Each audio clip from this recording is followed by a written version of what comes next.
orden para las fuerzas datos que van a dibujarse, o cualquier fuerza que ya tengo la voy dibujando simplemente y trazo mi polígono?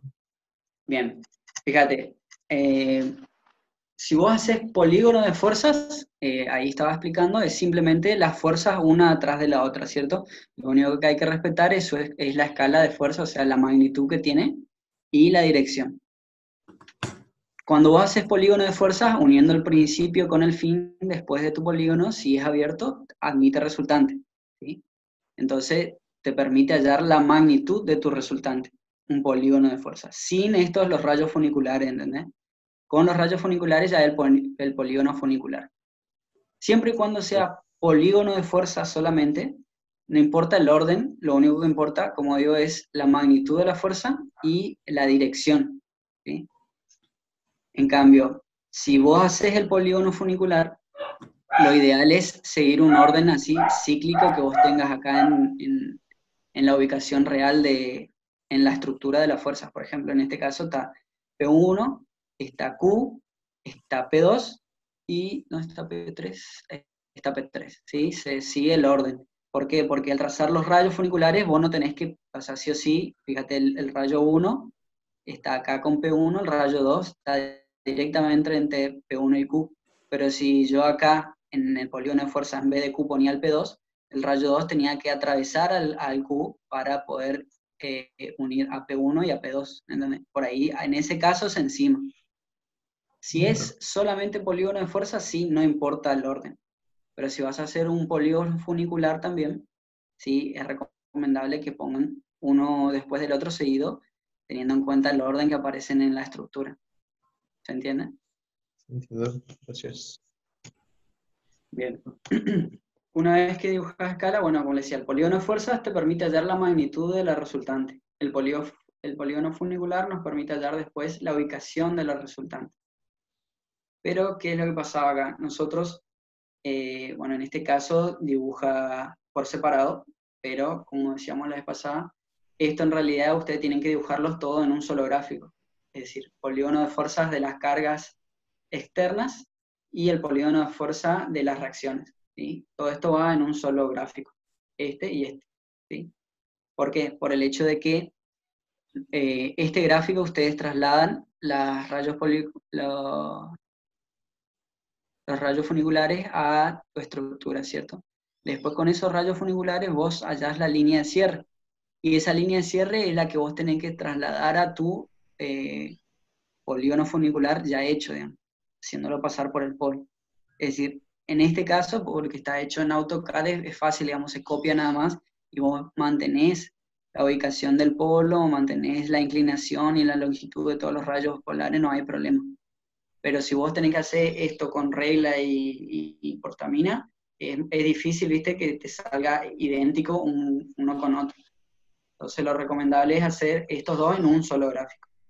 Y teniendo en cuenta eso, digamos, ustedes tienen que dibujar el polígono de fuerza lo mejor ubicado en su hoja, por el hecho de que después ustedes tienen que continuar dibujando sobre él, ¿se entiende?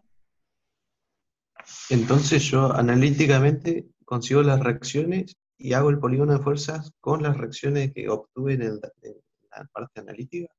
No, por eso. Ahora, el método gráfico por eso está separado, ¿viste? Acá, para que entiendan de que, Claro. bueno, en el ejercicio 2.1 está así. El método gráfico lo primero es hacer tu polígono de fuerza, ¿cierto? Esto igual está uno arriba del otro, pero tranquilamente puede hacer uno al lado del otro, digamos. Son dos cosas, tanto Sí, sí. esta parte como esta parte son como complementarios, o sea, van a la par. Es decir, esta parte donde se dibuja la estructura a escala y se dibujan las fuerzas en su punto de aplicación y con su dirección real, esta parte, y después este con el polígono de fuerzas que hablamos, ¿cierto? Con los rayos funiculares, la magnitud a escala y la dirección también, todo a escala. Claro. Estos dos nos permiten construir, ahora te voy a explicar bien el paso a paso, para hallar lo que se llama la línea de cierre, ¿sí? Esta que viene a ser otro rayo funicular más que yo agrego a este que ya tengo. Agregando este rayo funicular, lo que nosotros hacemos después es determinar gráficamente las reacciones que nos faltan, digamos, ¿sí? Fíjate que Entonces, esta línea de cierre es la que se halla acá en esta parte. Y ahí recién vos hallás la magnitud de tus reacciones, en este caso es RA y T. ¿Entendés? en cuanto a la dirección, o sea, yo en el polígono de fuerza trazo la dirección de la reacción y con la línea de cierre encuentro la magnitud según dónde se intersecta, ¿no? Claro, en este caso vos solamente tenés la dirección de T. El de RA, sí, vas a determinar tanto la magnitud como la dirección. Claro, Es decir, este método solamente te sirve cuando vos tenés una reacción que por lo menos conoces su dirección, ¿viste? O sea, a la tensión T, nosotros no conocíamos su magnitud, pero sí su dirección. Entonces ahí con la línea de cierre y la dirección, la interceptábamos y ahí nos determinaba la magnitud de T y por ende, al cerrar el polígono de fuerza, te determinaba la dirección y la magnitud de RA. ¿Entendés? claro. Bien. Está. Entonces, se dibuja el polígono de fuerzas y el polígono funicular según como nos convenga en la hoja. Después se dibuja este gráfico que es la estructura a escala con la ubicación de las fuerzas. Estas fuerzas P, P1, P2, Q, T, las reacciones NA, BA, no es necesario que estén a escala dibujada, digamos, ¿sí? Lo único que nos interesa en esta parte es que estén exactamente en su punto de aplicación y su dirección también sea la correcta. Por ejemplo, acá este beta, ustedes tienen que dibujarlo con un transportador o con lo que sea, y esta inclinación de T tiene que ser la que corresponde a escala, digamos, ¿entiendes? Sí. Una vez que vos armás esto, vas a empezar a trasladar tus rayos polares, ¿cierto? De tu polígono. Con una condición. Yo les explicaba la vez pasada de que, viste que en esta parte solamente está el sistema de fuerzas activas, o sea, todo lo que sean cargas. Pero el sistema de fuerza total, el polígono de fuerzas tiene que ser cerrado. Habíamos dicho de que las fuerzas activas y las fuerzas reactivas se complementan y nos da un sistema en equilibrio. Y esa era la condición con la que partíamos. Entonces, a lo que nosotros tratamos de llegar es a un polígono de fuerzas cerrado. ¿Cómo? Valiéndonos con el polígono funicular, ¿sí? Con una de las propiedades que ahora vamos a ver, que nos permite hallar esta que es la línea de cierre. Entonces, ¿cómo vamos a hacer? Fíjense de que yo arranco mi polígono funicular acá en este punto, en 1. Voy a usar acá en 1, ¿sí? Y empiezo a trazar P1, Q, P2, P3. Acá en teoría, como está acá abajo, yo tendría que hallar una dirección y una magnitud de T y cerrar acá con una dirección y magnitud de RA, ¿sí? Esto así tendría que ser el polígono de fuerzas de todo el sistema para que esté en equilibrio. Ahora, fíjense de que el rayo 1 es el inicio del punto P1. El rayo 2 está en la intersección de Q y P1. El rayo 3 está en la intersección de Q y de P2. ¿Sí, cierto? Entonces, si yo acá tengo la tensión y acá tengo la reacción, yo voy al inicio tengo el rayo 1, rayo 2, rayo 3, rayo 4, rayo 5. La siguiente intersección que yo tengo que hallar sería este punto, acá. Y ahí trazaría un rayo polar más, ¿sí? Este rayo polar va a estar entre la tensión y RA.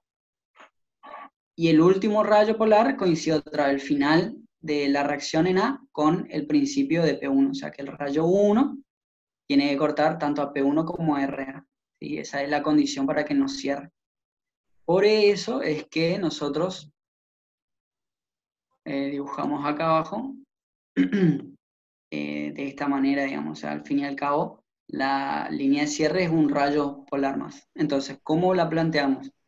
Como dije recién, el rayo 1, al fin y al cabo, nos corta tanto a P1 como a RA, ¿sí? Entonces, por eso es que el rayo 1 nosotros hacemos como condición que corte a P1, pero que corte también a un punto de RA.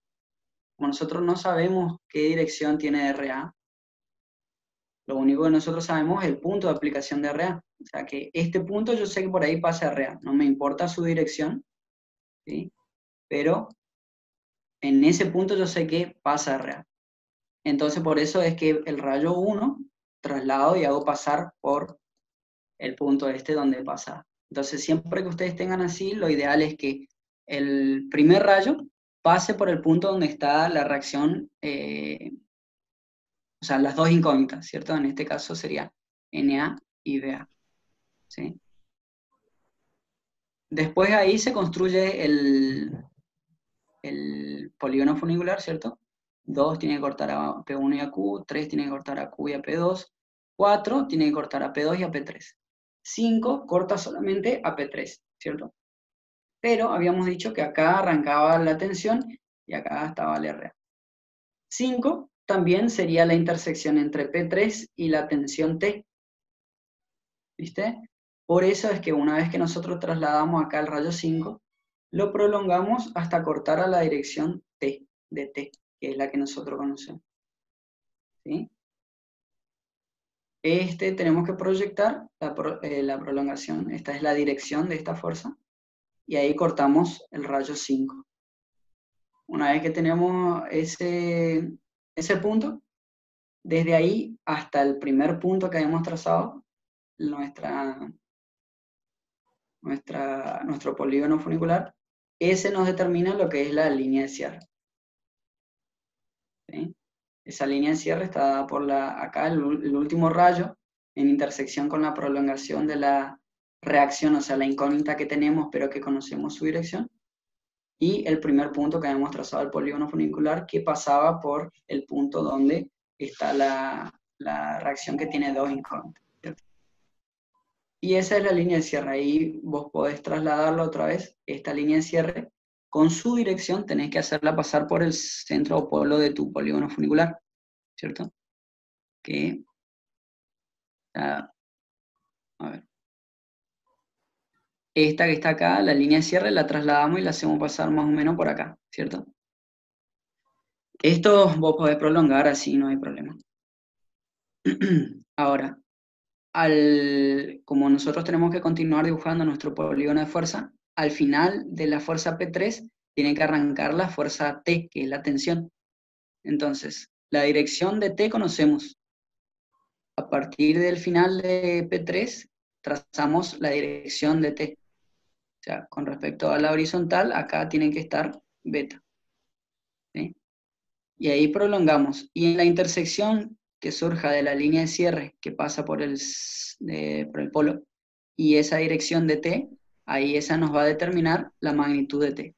Y por ende, a partir de ahí tenemos que cerrar el polígono, entonces de ahí hasta el inicio de P1, que te da R. Ahí te da la magnitud y la dirección. Siempre y cuando esté a escala, ¿cierto?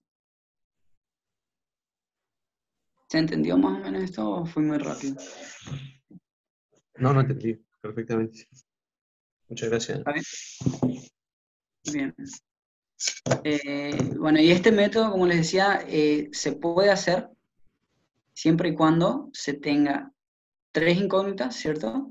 Acá tenemos Na, Ba y T, pero de las tres incógnitas, una de las direcciones conocidas, que en este caso es beta, ¿sí? De esta forma te da una única solución. Si no, te da, o sea, existen varias posibilidades.